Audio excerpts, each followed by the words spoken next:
দ্বিতীয় দিন সকাল, এখন সময় 11টা বাজে। এখানে বাঙালি একটা রেস্টুরেন্ট থেকে সকালে নাস্তাটা সেরে নেব, তারপর আজকে কিছু ফেমাস স্পটে যাব সিঙ্গাপুরের, যার মধ্যে মার্ল্যান্ড পার্ক আছে, মারিনা বে স্যান্ডস আছে, ক্লাব কোয়ে আছে এবং সর্বশেষে যাব গার্ডেন বাই দ্য বেতে। সবগুলো জার্নি আমি এমআরটিতে করবো। এমআরটিতে করার ফলে আমার এক্সট্রা কোনো খরচ আসবে না যাতায়াতে।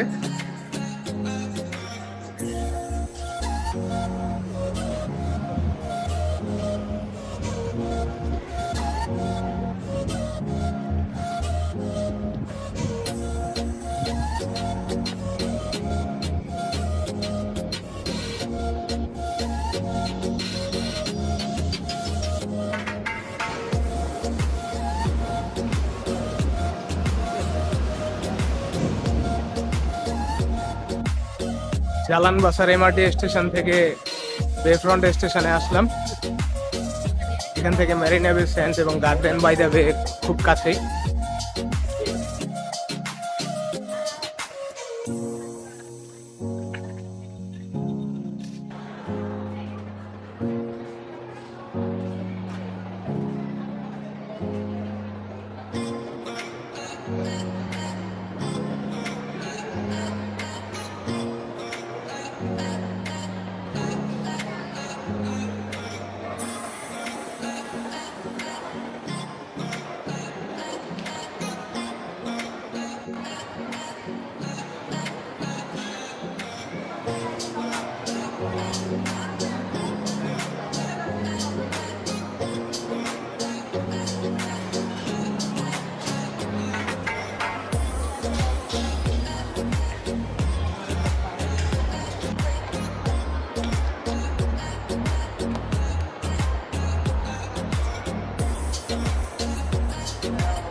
মারিনা বে স্যান্ডসের বাইরেই হাতের ডান দিকে একটু এগিয়ে আসলে এখানে রিভার ক্রুজের টিকিট পাওয়া যায়।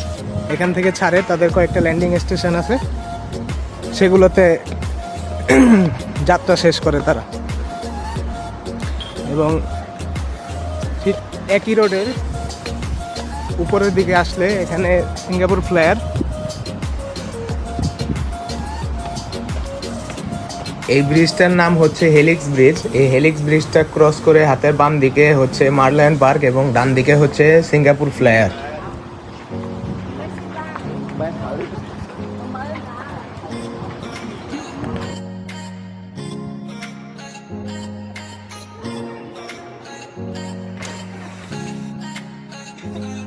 এই মেরিনা বে স্যান্ডসের ঠিক অপোজিটে চলে আসলাম মার্লায়ন পার্কের দিকে। মার্লায়ন পার্কের খুব কাছাকাছি চলে আসছি।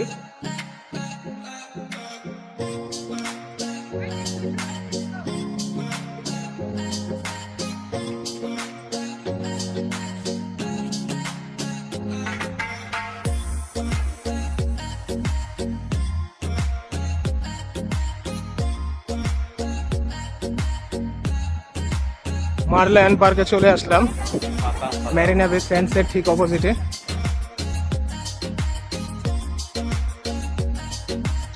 এখানে ফেমাস মার্লায়ন পার্ক সিঙ্গাপুরে। আজকে সানডে হয়, জনসংখ্যা অতিরিক্ত বেশি, গ্যাদারিং অনেক এখানে।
মেরিনা বে স্যান্ডস ঘোরা শেষে মার্লায়ন পার্ক ঘুরে এখন এই রোডটা ধরে আমি গার্ডেন বাই দ্য বে এর এদিকে যাচ্ছি।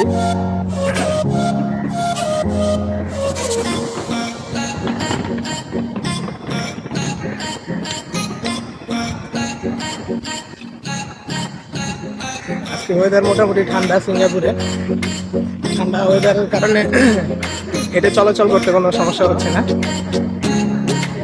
যদিও 3টা ডিস্টেন্স খুব অতটা বেশি না।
গার্ডেন বাই দ্য বের ফ্লাওয়ার ডোমে চলে আসলাম।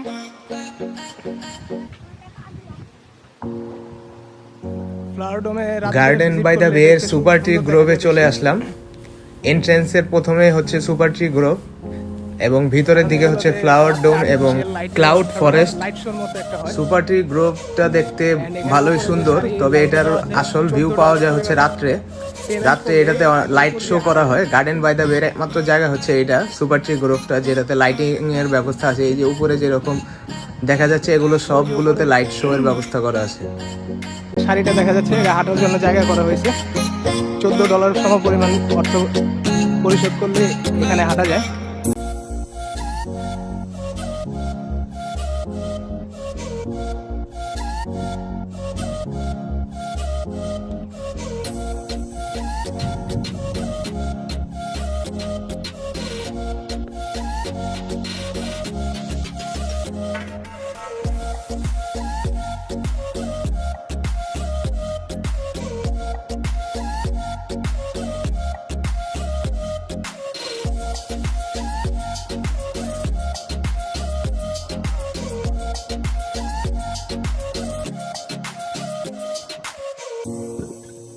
ক্লাউড ফরেস্ট এবং ফ্লাওয়ার ডোমে অনেক ভিড়।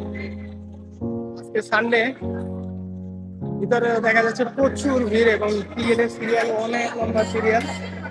তাই আমি আর ফ্লাওয়ার ডোম আর ক্লাউড ফরেস্টে যাবো না। কিছু ইনফরমেশন আপনাদের দিয়ে রাখি, যেমন হচ্ছে সুপার ট্রি গ্রোভের অবজারভেটরিতে উপরে উঠলে এবং ক্লাউড ফরেস্ট আর ফ্লাওয়ার ডোম মিলিয়ে টিকিটের প্রাইস ধরা হয়েছে $34। যদি আপনারা শুধু ক্লাউড ফরেস্ট এবং ফ্লাওয়ার ডোমটা ঘুরেন তাহলে $32 পার অ্যাডাল্ট পে করতে হবে এবং বাচ্চাদের ক্ষেত্রে $18 পে করতে হবে।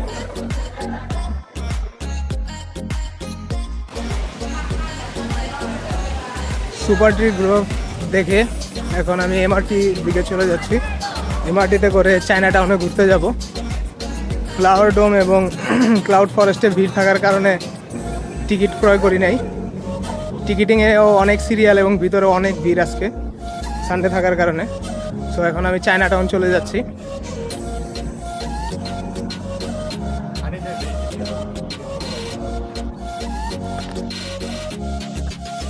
এমআরটিতে করে বে ফ্রন্ট স্টেশন থেকে চায়না টাউন চলে আসলাম। এখানে চায়না টাউনে কিছু জায়গা ঘুরে দেখবো।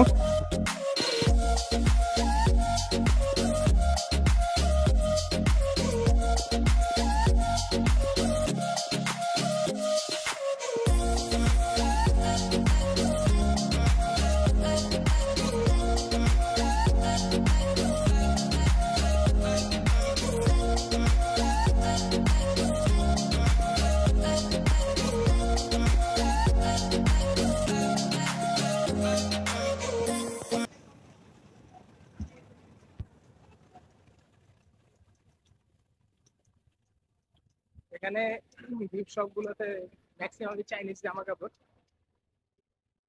All product made in China লেখা। যে প্রোডাক্ট চুজ করি। এখানে একটা মন্দির আছে চায়না টাউনে।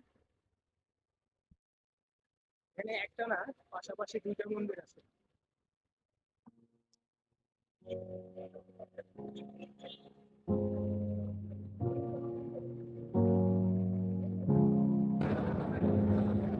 সিটি স্কোয়ার মল থেকে ঘুরে আসলাম। এখন মোস্তফা সেন্টারের সামনে আছি। এখানে এই রেস্টুরেন্টটা থেকে আমরা সিঙ্গাপুরে আজকে আমার তৃতীয় দিনে আমি সান্তোসা আইল্যান্ডে ঘুরতে যাব। এখন সকাল প্রায় 10:30 বাজে। এখান থেকে আমি আমার ব্রেকফাস্টটা করে নেব মোস্তফা সেন্টারে। এখানে ফেমাস ইন্ডিয়ান ব্রেকফাস্ট করবো আজকে, তারপর সান্তোসার দিকে যাব।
পায়ে হেঁটে কিছুটা সিটি ট্যুর করলাম। সিটি ট্যুর করা শেষে এখন আমি নিকটতম এমআরটি স্টেশনে চলে আসলাম। এখান থেকে স্যান্তোসা যাওয়ার নিকটতম স্টেশনও একদম কাছে, হারবার ফ্রন্ট স্টেশন, যেখান থেকে ডিরেক্টলি স্যান্তোসাতে যাওয়া যায়। দুইটা ওয়েতে যাওয়া যায়। ওয়ে দুটো হচ্ছে মনোরেলে করে এবং কেবল কারে করে। সো এখান থেকে ফার্স্টে আমি হারবার ফ্রন্টে যাব। এখন আমি যে এমআরটিটাতে উঠবো সেটা হচ্ছে সার্কেল লাইনে। এখন আমি আছি নিকল হাইওয়েতে। এখান থেকে ডিরেক্ট সার্কেল লাইন ঘুরে হারবার ফ্রন্টে চলে যাব। হারবার ফ্রন্ট থেকে কেবল কার অথবা মনোরেলে করে স্যান্তোসাতে যাব। অ্যান্ড আপনারা যারা লিটল ইন্ডিয়ার কাছের স্টেশন থেকে আসতে চান তারা লিটল ইন্ডিয়া থেকে সরাসরি নর্থ ইস্ট লাইনের বেগুনি কালার লাইনে উঠতে পারেন, তাহলে ডিরেক্ট তারা হারবার ফ্রন্ট আসতে পারবেন। অথবা আপনারা চাইলে অন্য যে কোনো স্টেশন থেকে ইন্টারচেঞ্জ করে হারবার ফ্রন্ট আসতে পারবেন।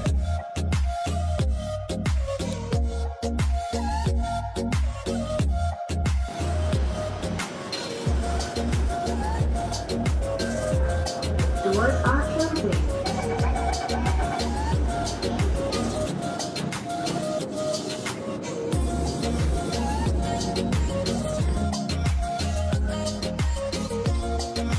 এমআরটিতে করে, সার্কেল লাইনের এমআরটিতে করে আমি হারবার ফ্রন্ট স্টেশনের বাইরে আসলাম। ভিভো সিটি এখান থেকে শুরু। ভিভো সিটি থেকেই হচ্ছে স্যান্তোসা আইল্যান্ডে যাওয়া লাগে। ভিভো সিটি থেকে আমার স্যান্তোসা আইল্যান্ডে যাওয়ার জন্য দুইটা রাস্তা আছে, মনোরেলে করে এবং কেবল কারে করে স্যান্তোসা আইল্যান্ডে যাওয়া যায়।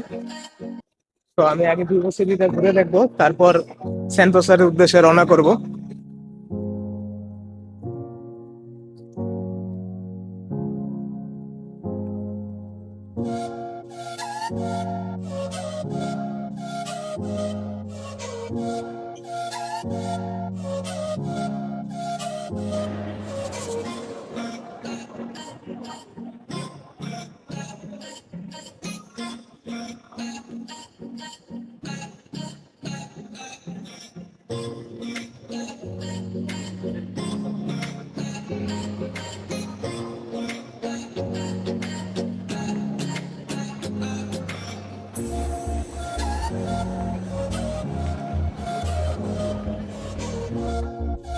ভিভো সিটির লেভেল 3-তে চলে আসলাম।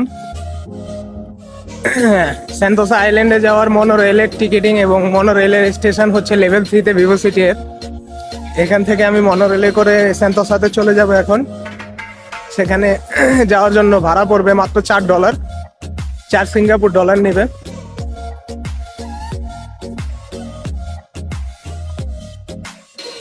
স্যান্তোসাতে যাওয়ার জন্য টিকিটটা ক্রয় করে নিলাম।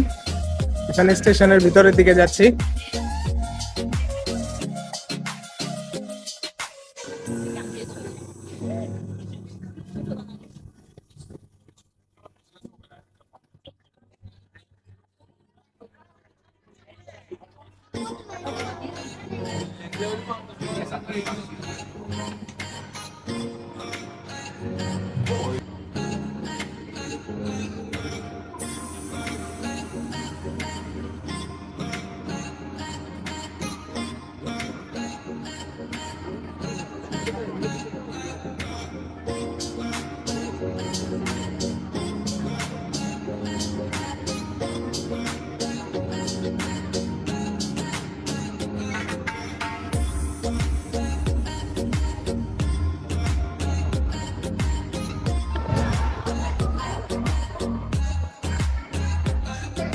স্যান্তোসা আইল্যান্ডে চলে আসলাম।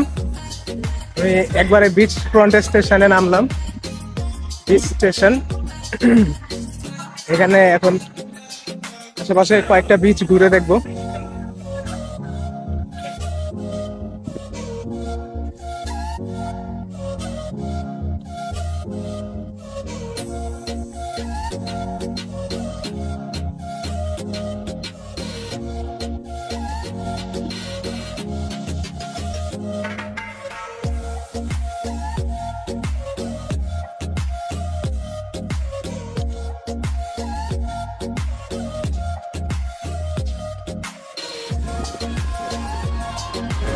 স্টেশন থেকে বের হওয়ার পরই হচ্ছে এই জায়গাটা, এটা হচ্ছে প্রিমিয়াম গেট। এখানে মিউজিক্যাল শোগুলো করা হয়। সেন্টোসা আইল্যান্ডে যতগুলো বিচ ফ্রন্ট মিউজিক্যাল শো হয় সবগুলো এই প্লেসটাতে হয়।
এটা হচ্ছে পালোয়ান গ্রিন, এটা একটা পার্ক পালোয়ান বিচের কাছেই।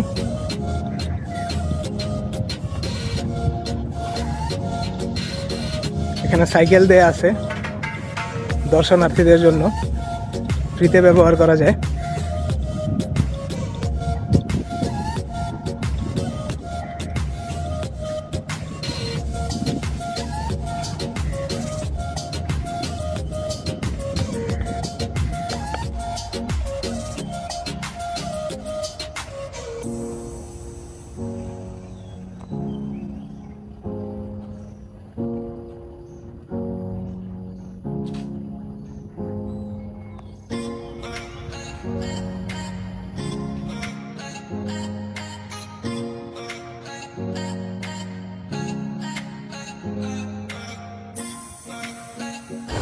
পালাওয়ান বিচে চলে আসলাম। পায়ে হেঁটে পালাওয়ান বিচে আসতে মোটামুটি ভালোই সময় লাগলো। কারণ পালাওয়ান বিচটা হচ্ছে সব শেষের বিচ সিঙ্গাপুরের সেন্টোসা আইল্যান্ডের। পালাওয়ান বিচের এই স্থানটাতে ওয়াটার অ্যাক্টিভিটিস করার সুযোগ আছে। এখানে কিছু অ্যাক্টিভিটিসের ব্যবস্থা করা হয়েছে, ওয়াটার অ্যাক্টিভিটিস ফরেনারদের জন্য।